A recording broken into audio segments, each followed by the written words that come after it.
Depuis à peu près une demi-heure, José nous parle de mère. Moi, j'ai une question à vous poser. Qu'est-ce que c'est qu'une bonne mère? Qu'est-ce que c'est qu'être une bonne mère pour vous? C'est une femme qui peut être à l'écoute de ses enfants. Ok, donc être à l'écoute. Être une bonne mère aussi, c'est fournir le besoin de base à ses enfants autant que possible. Comme l'a dit ma collègue, aussi être à l'écoute des sentiments de ses enfants. Par besoin essentiel, t'entends quoi? Les besoins de base, par exemple, nourriture, logement, vêtements, la base. Est-ce que sécurité rentre dedans? Oui, la sécurité là-dedans aussi. Je voudrais dire aussi, c'est une femme qui prend soin d'elle d'abord parce qu'on ne peut pas donner ce qu'on n'a pas. Il faut qu'elle prenne soin d'elle parce que des fois on entend aussi les femmes dire je fais ça pour les enfants, mais je commence d'abord par moi. Parce que, comme je le disais, si on ne prend pas soin de soi-même, il est difficile qu'on prenne bien soin de ses enfants aussi. Mais je pense aussi quand on dit les adjectifs ou comment déterminer qu'on est une bonne mère, c'est des fois aussi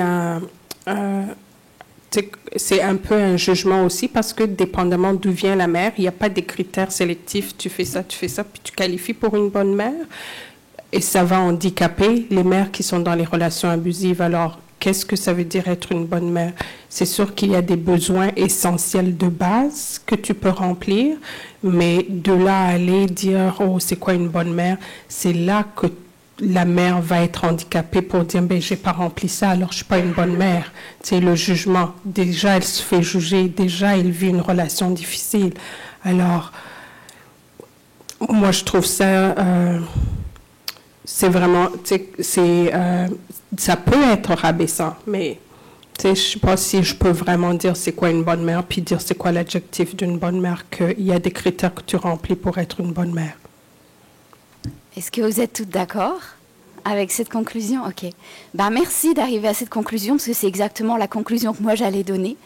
C'est vrai qu'en fait, vous avez commencé un peu à le nommer, mais finalement, tous ces adjectifs-là qu'on donne à qu'est-ce qu'une bonne mère, c'est la société, en fait, qui les donne.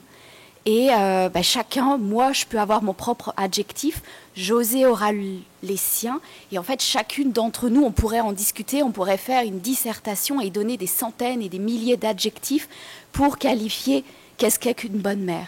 Finalement, en fait, basiquement, si on peut résumer, une bonne mère, c'est une mère parfaite. Je pense que c'est ça. Hein. C'est vraiment être la superwoman et c'est vraiment être parfaite dans toute situation. Et puis, on s'entend que la perfection n'existe pas. Mais la société est extrêmement exigeante déjà avec les femmes. Avec donc nous toutes, on a déjà en tant que femme un rôle qu'on doit tenir.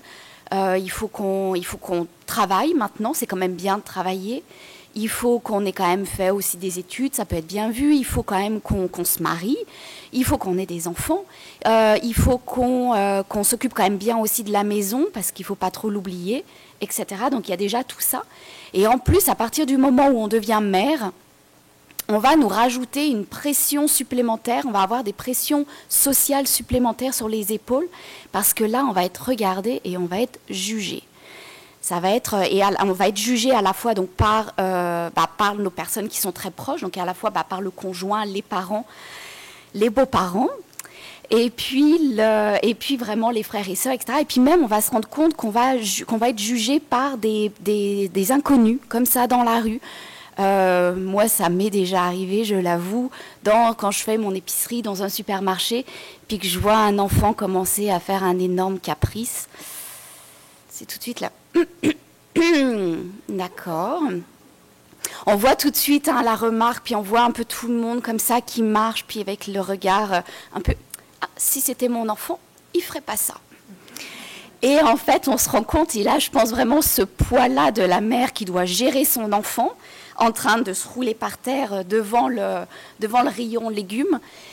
Et puis en plus, donc elle doit déjà gérer ça, qui est déjà un petit stress. Et puis en plus, sentir qu'il y a 10 personnes derrière qui la jugent. Donc voilà, donc il y a vraiment toute cette pression supplémentaire-là. Donc on a des pressions en tant que femme, en tant que mère. Maintenant, imaginez une femme qui vit de la violence conjugale. Donc une femme qui n'est pas encore mère, elle aussi, elle va être jugée. La première chose qu'on va lui dire, c'est un peu, mais pourquoi t'es restée?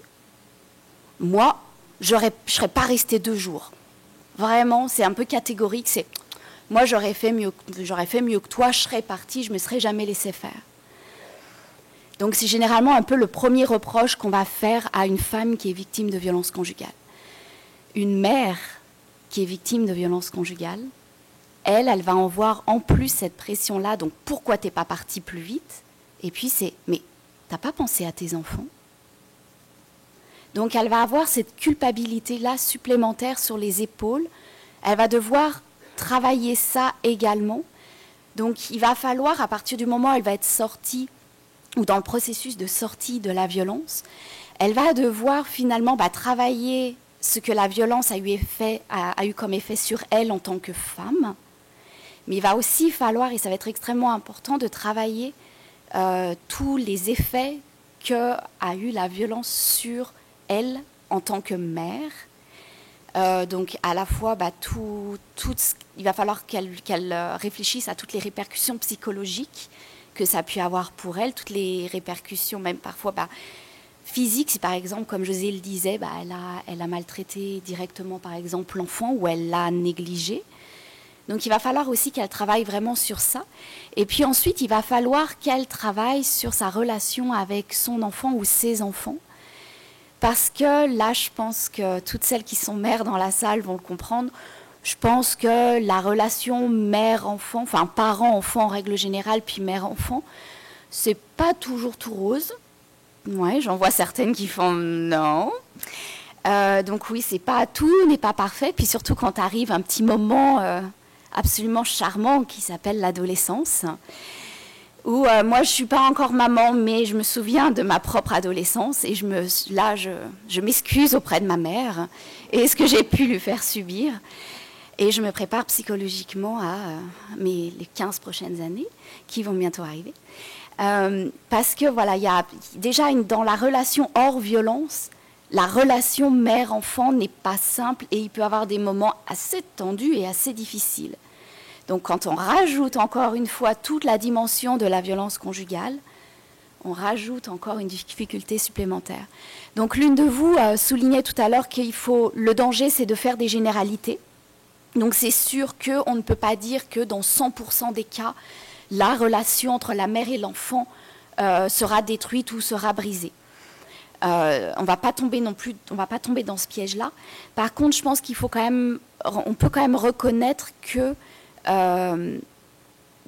souvent, cette relation-là va être... La violence aura eu quand même un impact sur cette relation-là, sur la relation entre la mère et l'enfant. Donc ça peut être un impact qui peut être pas très grave et qui peut être assez facilement réparable. Mais dans d'autres cas, ça peut être vraiment un fossé vraiment énorme entre la mère et ses enfants. Et puis là, on peut prendre l'exemple, c'est quand finalement les enfants prennent le rôle du père violent et deviennent eux-mêmes violents contre leur mère. Donc ça, c'est vraiment peut-être l'extrême où il y a la reproduction de la violence des enfants sur la mère. Donc voilà, donc vous, mes chères intervenantes, vous avez aussi à travailler sur ces différents plans. Donc vous devez travailler avec la femme, vous devez travailler sur tout ce que la violence a eu comme effet sur elle en tant que femme. Mais quand la personne que vous avez en face de vous est également une mère, il y a aussi tout ça à travailler. Il y a aussi toute cette dimension-là à travailler, à ne pas oublier, à bien voir avec elle quels ont été les impacts de la violence sur son rôle de mère, et puis ensuite arriver à la relation avec les enfants.